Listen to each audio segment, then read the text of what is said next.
benn ci doole sunu diine bi mooy baax bi mandute bi.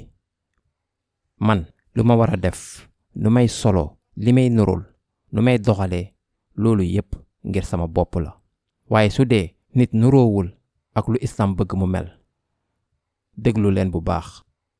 bu nit amul jëmm bu islam bëgg, jëmm jullit, wala nit amul sax lu koy nuróole ak jullit, mu nuru ak chrétien wala juif, wala mu nuru ak li ko neex, amul sax jëmm bi, jëmm bokkul dara ak doxalin. boo leen waree wax ci doxalinu nit, mën naa waxal sama bopp lan laa xamal sama bopp, lan mooy xalaal, lan mooy xaram, lan mooy waajib, lan lañu war a def, lu ñu warut a def. loolu yépp du dem, sart yooyu yépp duñu soppeeku.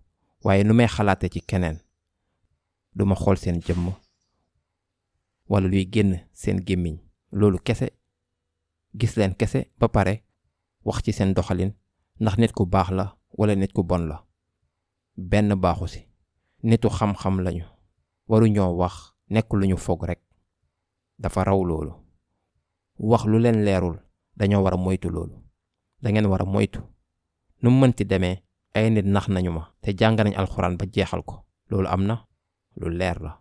kon duma xool nit biy wax arab bu neex ma teg ci macha allah kii nit ku yiw la.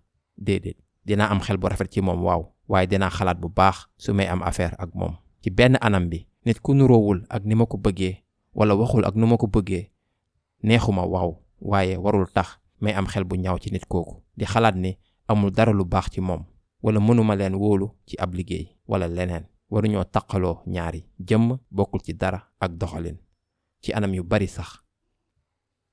te lii nekkul ngir dindi anamu islaam wala sartu islaam, waaye ngir gën a dégg, gën a nànd mbir yi. doxalin ak jëmm dañoo wutee. wax ci doxalinu nit, loolu leneen la ci boppam.